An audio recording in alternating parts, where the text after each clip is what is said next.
দেখেন, প্রায় 2 বছর আগে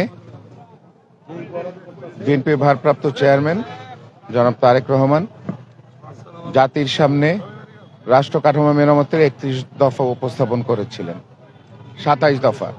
পরবর্তীতে আপনার বিভিন্ন সমমনা দল, বিভিন্ন বিশিষ্টজনদের সাথে আলোচনার মাধ্যমে শেষ পর্যন্ত 31 দফায় উপনীত হয় এবং তিনি সেটা জাতির সামনে, আমরা সবাই সাক্ষী আছি, উপস্থাপন করেছেন। শেখ হাসিনার সরকার, স্বৈরশাসক সরকার আমাদের দেশের মানুষের ঘাড়ে চেপে বসে আমাদের যত সাংবিধানিক প্রতিষ্ঠান সেগুলো ধ্বংস করে গিয়েছে এবং বাংলাদেশের ভবিষ্যৎ বিনষ্ট করে গেছে। আজকে 18 বছরের অপশাসন এর মাধ্যমে বাংলাদেশের যে ক্ষতি হয়েছে সেটি ঠিক করতে হলে যে বিএনপি ঘোষিত 31 দফা বাস্তবায়ন আমাদেরকে করতে হবে। সেই উপলক্ষে আমরা ঢাকা মহানগর দক্ষিণ বিএনপির পক্ষ থেকে আমরা আমাদের 24টি থানায় আমরা 31 দফার কর্মশালার আয়োজন করেছি। আপনারা দেখেছেন, গতকালকেই কদমতলী থানায় আমাদের ভারপ্রাপ্ত চেয়ারম্যান জনাব তারেক রহমানের জুমের মাধ্যমে সংযুক্তি থাকায় উনি আমাদের এই অনুষ্ঠান উদ্বোধন করেছেন। আজকে লালবাগে কর্মশালা অনুষ্ঠিত হয়েছে এবং আগামীকাল যাত্রাবাড়ি থানায় 31 দফা কর্মশালা অনুষ্ঠিত হবে। আমি বলতে পারি যে আমরা দুটি অনুষ্ঠান করেছি, এখানে মানুষ অত্যন্ত আনন্দ উৎসব মনে করে এখানে আমাদেরকে যোগ দিচ্ছে। আমরা মনে করি মানুষ অ্যাকচুয়ালি জানতে চাচ্ছে যে 31 দফার বিষয়বস্তুগুলো কি। 31 দফা অনেকেই জানে, বাট বিস্তারিত আলোচনা হবে, একটু কর্মশালা হবে। মূলত আমাদের দলের একেবারে তৃণমূল নেতা কর্মীদের উদ্দেশ্যে এই কর্মশালা। সেখান থেকে তারা যে আমাদের 31 দফার বিষয়ে যে জ্ঞান অর্জন করার প্রয়োজন, সেখানে আমাদের বিশিষ্টজন আসবেন, আলোচকরা আসবেন, সেখানে ওনারা এক্সপ্লেনেশন করবেন 31 দফার বিষয়ে এবং এই 31 দফার কর্মশালার মাধ্যমে আমাদের দলের নেতাকর্মীরা বিস্তারিত জানবেন এবং জেনে প্রত্যেকটি এলাকা জনসাধারণের মাঝে 31 দফা তারা তাদের দরজায় নিয়ে যাবেন। মূলত উদ্দেশ্য সেটাই। এই সাথে আপনারা জানেন যে সারা দেশে প্রত্যেকটি জেলা, উপজেলায়, মহানগরে 31 দফার বিষয়ে কর্মশালা হচ্ছে। দেখুন, 12 নম্বরে আছে যে বিগত সরকারের আমলে কোনো স্যাটেলাইটে নিউজ ধরে না, আরো বিরুদ্ধে লাগছে যে জ্বালাওপুর অবিশ্বাস করে বিএমপি স্যাটেলাইট গুলো বলছে, কিন্তু অনলাইন আপনাদের পাশে ছিল। আপনারা ক্ষমতায় আসলে অনলাইনে কোন ধরনের প্রাধান্য দেবেন বা অনলাইন কোন কাতারে আপনারা দেখেন? আমাদের এর আগে আমার এই প্রশ্নটাই ছিল, জনাব তারেক রহমান বিগত সময় এই অনলাইন বেসিক করে দলকে সুসংগঠিত রেখেছেন। ওনার বাক স্বাধীনতা হরণ করা হয়েছিল, এই জন্য উনি 31 দফাতে গণমাধ্যম কর্মীর বাক স্বাধীনতা তুলে ধরার জন্য উনি আলাদা একটা নির্দেশনা দিয়েছেন। দেখেন, এটার বিষয়ে একেবারে স্পেসিফিকলি আলাদা একটা দফা আছে মিডিয়ার বিষয়ে। তো এই বিষয়ে আপনারা যদি পড়ে থাকেন আপনারা বিস্তারিত জানবেন। এটাই তো সত্য কথা যে বাংলাদেশের প্রিন্ট মিডিয়া, ইলেকট্রনিক মিডিয়াকে শেখ হাসিনা নিয়ন্ত্রণ করে রেখেছিলেন। অনলাইনের মাধ্যমে আমরা নিজেরা সংগঠিত হয়েছি।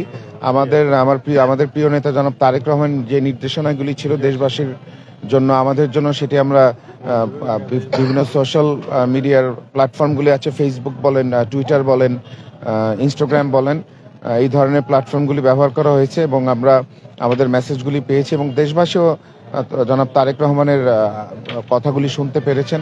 তো আমরা অ্যাবসলিউটলি আমরা আমাদের দল এবং আগামী প্রজন্মকে লক্ষ্য করে আমরা social media, specially online social মিডিয়াকে আমরা গুরুত্ব দিয়ে কাজ করে যাচ্ছি। যারা দেশের জন্য প্রাণ দেশে অনলাইনে যারা ছিল এই 5 তারিখের আগে বা 28 তারিখ উদ্যোগ করে, তাদের উদ্দেশ্যে আসলে আপনি একটি গুরুত্বপূর্ণ জায়গায় আছেন।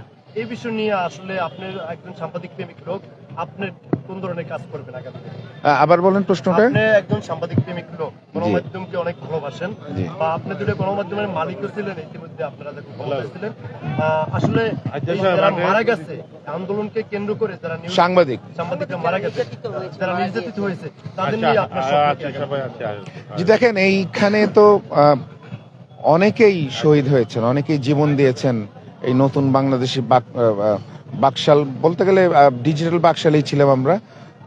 মুক্ত বাংলাদেশে আমরা কথা বলার যে সুযোগ হয়েছে, এখানে যারা শহীদ হয়েছেন, অবশ্যই বিএনপি যদি রাষ্ট্র পরিচালনার দায়িত্ব পায় জনমানুষের ভোটে, আমরা মনে করি যে প্রত্যেকটি শহীদ ব্যক্তির বিষয়ে বিএনপি তথা বাংলাদেশ জাতীয়তাবাদী দল এবং আমাদের ভারপ্রাপ্ত চেয়ারম্যান জনাব তারেক রহমান বিশেষ ব্যবস্থা নেবেন। অলরেডি আপনারা দেখতে পাচ্ছেন অনেকেই শহীদ হয়েছেন, যারা আমরা আমাদের দল জনাব তারেক রহমানের পক্ষ থেকে তাদেরকে বাড়িঘর আমরা করে দিচ্ছি, তাদের বিভিন্নভাবে আর্থিক সহযোগিতা করে যাচ্ছি।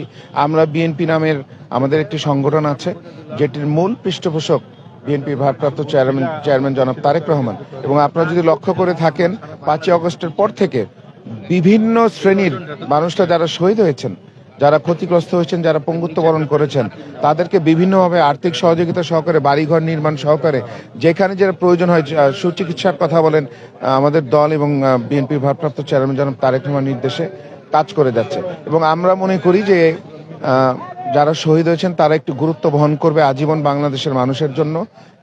আমরা বিশেষ করে আমাদের এলাকায় যাত্রাবাড়ির যে আন্দোলন হয়েছে, এটা মানে এই স্মরণীয় হয়ে থাকবে, স্বর্ণের অক্ষরে লেখা থাকবে যে যাত্রাবাড়ি ড্যামরা শ্যামপুর কদমতলীর মানুষ এই স্বৈরশাসন, মানে শেখ হাসিনার স্বৈর শাসনকে না বলতে গিয়ে তারা মাঠে কিভাবে নেমেছিলেন, মানুষ কিভাবে তাদের দরজা খুলে দিয়েছেন, মানুষ ইন্টারনেটকে ফ্রি করে দিয়েছিলেন, মানুষ আমাদেরকে খাবার দিয়েছিলেন রাস্তাঘাটে, মানুষ আমাদেরকে আন্দোলন থেকে ঘরে ফেরার পেতে তাদের ঘরেও জায়গা দিয়েছেন।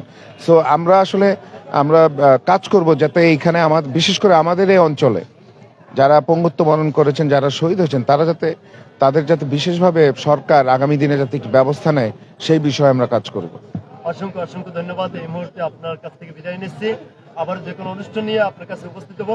অসংখ্য ধন্যবাদ। এই মুহূর্তে উপস্থিত আছে আলহাজ নবিউল্লাহ নবী, তার কাছে জানবো আগামীকালকে এই কর্মসূচিতে আসলে আপনার কোন ধরনের ভূমিকা থাকবো, কত লোক হইতে পারে? সেই কর্মসূচি বাস্তবায়নের লক্ষ্যে আমরা আগামীকাল আমাদের এই যাত্রাবাড়ি এই গোলাবাগ মাঠে কমপক্ষে 1 লক্ষ লোকের সমাগম ঘটবে ইনশাল্লাহ করব। এবং এটা আমার মনে হয় সারা বাংলাদেশে সর্বোচ্চ কর্মসূচি এটা এখান থেকে শুরু হবে। এখান থেকে এটা হওয়ার জন্য আপনার এই ঢাকা 5 আসনের যারা নেতা